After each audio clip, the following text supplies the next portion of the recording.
Good morning, ladies and gentlemen. Welcome to the animated recorded lesson of Mr. J for the world history class. Well, as you folks can see, it's going to be a little bit of a different lesson now. We're not done with the Cold War, we're just changing pace a little bit. So, what I want to talk to you today, folks, about global culture. Now, this class is not being recorded since I'm giving a recording to you guys.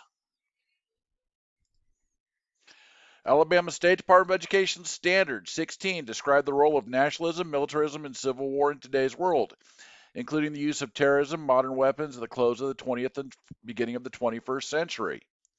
Sorry, guys, I know I'm going a little quick. Sorry about that. Objectives. Students will understand how the world has shrunk and how the culture of the world started to mix. It's amazing, guys, but a lot of the practices, a lot of the products made in the United States have gone around the world. And I know that each one of you in your own home has dealt with products from around the world. All right, guys, in the past 70 years, the world has seemed to grow smaller. What are some of the reasons this has happened? Well, guys, let's talk this through instead of you filling out the thing on the polling chart. Americans traveling around the world. American products being used all over the world. A renewed time of immigration. Well, folks, as you can guess, it's all of the above.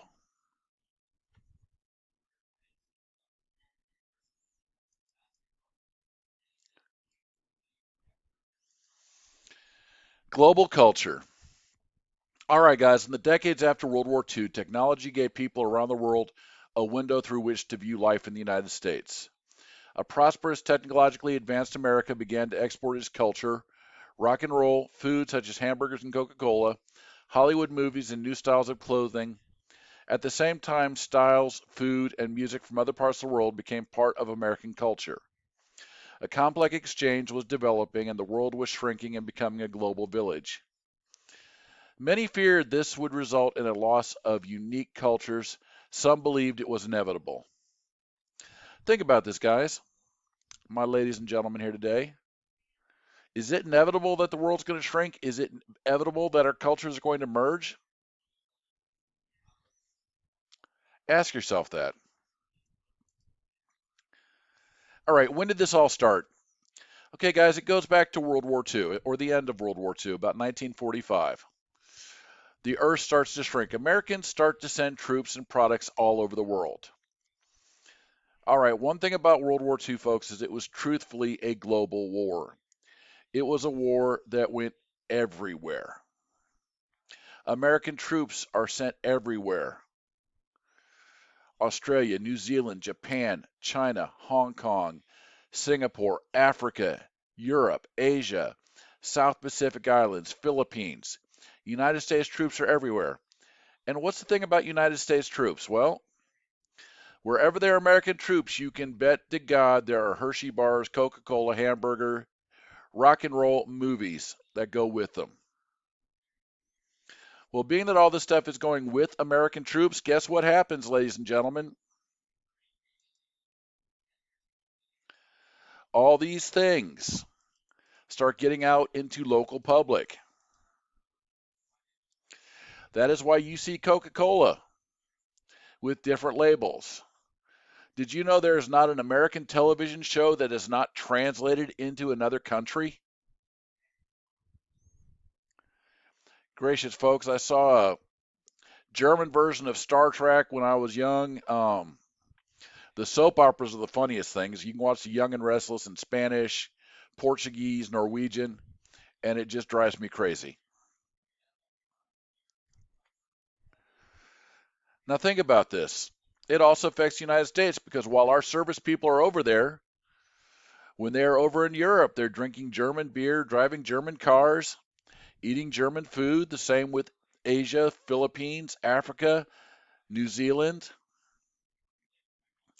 And another place the cultures start to mix is you have millions of young American men overseas. They start bringing home millions of wives.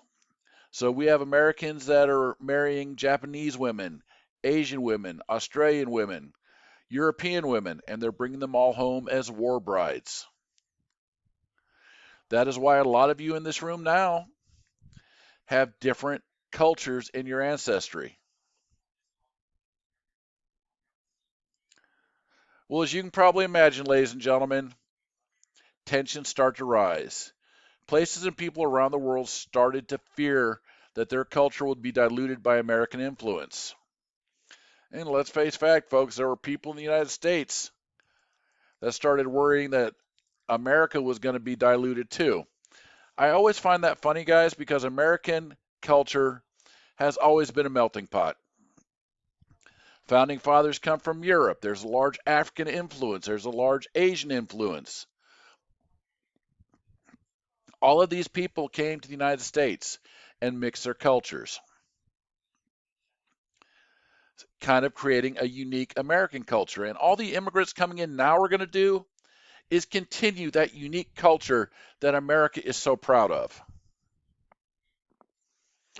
But let's face facts, folks, it's not just the mixing of cultures that changed the world. All right, guys, this was going to be a whiteboard exercise if we actually had class, but we don't, so it's not. Here's the thing, folks. What technology shrinks the world the most? I've got a couple up here. I've got chemistry. I've got computers. I've got communication towers. I've got aviation. Which of these shrinks the world the most? Or is it all of them shrink the world the most? Technology starts to shrink the world. Ladies and gentlemen, look at this. Can anybody tell me what this is? Well, this is the very first computer. This is a computer called ENIAC, and I'll tell you what ENIAC means in a second. The computer is one of the most important technologies to shrink the world. ENIAC, Electronic Numerical Integrator and Computer. Numerical Integrator Computer was the first programmable electronic general-purpose digital computer. It was Turing complete and able to solve a large class of numerical problems through programming. Well, ladies and gentlemen, I've got here an issue of The Imitation Game, about a man named Turing, who created the first computer that started breaking codes for the British in 1943. This computer was based on his design. This one wasn't set to decode. This one was set to do mathematical problems, calculations.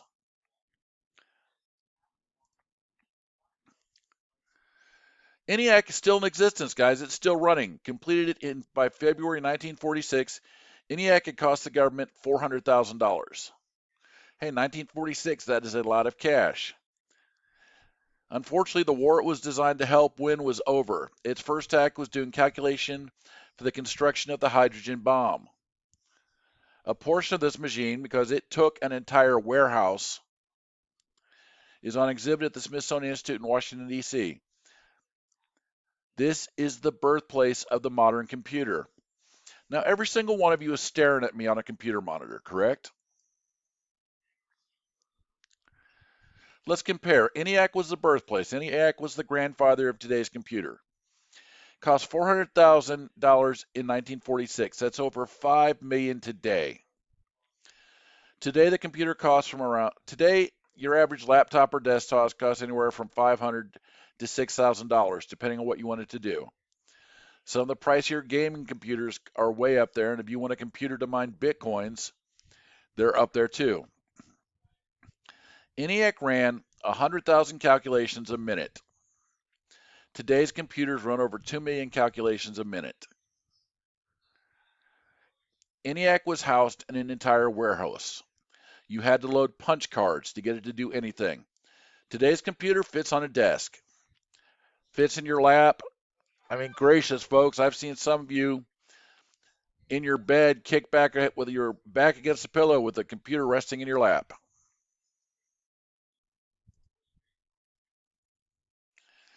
Second technology we're going to talk about today, guys, is communication. In the late 1800s, it took a message more than 4 weeks to go for a it took more than 4 weeks for a message to cross the nation. You've heard of the Pony Express, or maybe you did, where riders would ride 20 miles at top speed, then stop and let somebody else take it. To get a message from New York to California took a month. Today, ladies and gentlemen, all you really have to do, dial 10 digits. I can dial 10 digits and get to any phone in the country, whether it be Georgia, California, Texas, New York, Florida, wherever. Heck, dial 12 digits and I can get pretty much any phone on the world.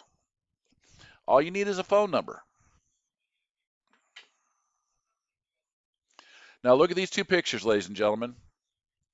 This one is an old style phone, came about in the 1910s. This is probably a 5-year-old cell phone.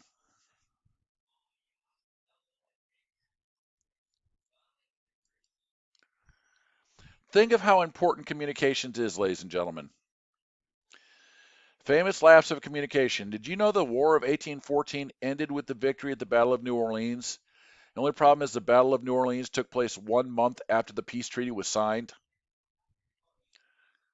Did you know that a war warning was issued to Hawaii on December 6, 1941, but the telegram was misplaced for 48 hours?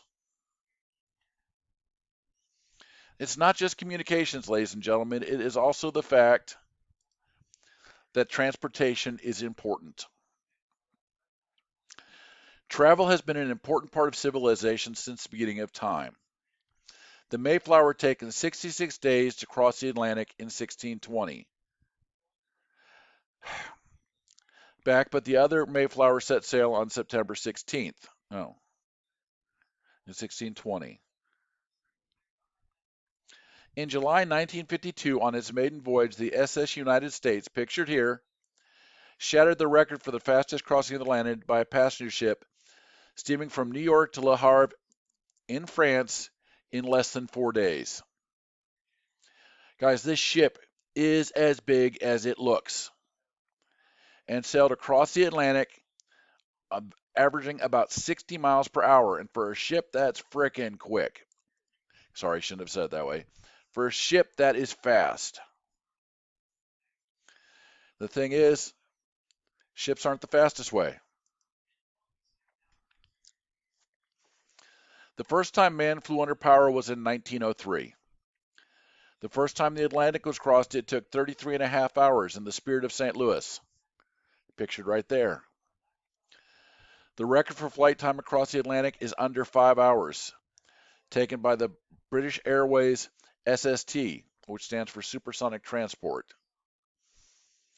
They're experimenting today with aircraft that will take less than an hour to go from New York to France. It's called a hypersonic aircraft.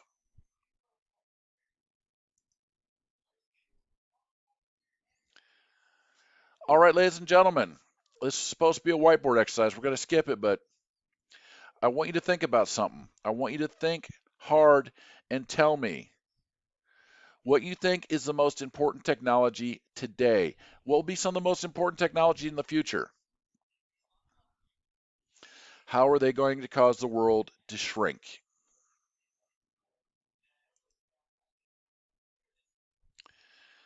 Okay, guys, we're not going to do chat today since it's a recording.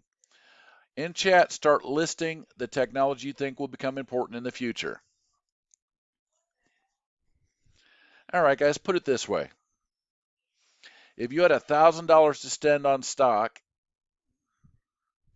and this $1,000, if you pick the right one, is going to set you for life, going to make you fabulously wealthy, what industry would you invest in? What do you think is going to be important for the future? Genetics, biogenetics, hypersonic transport, space flight, warp technology, robotics? Think about it, guys. Think about what technology is going to be the most important for the future. All right, ladies and gentlemen, I'm running out of time, so I'm going to tell you that's it. You all have a great and wonderful day. I'll see you all tomorrow.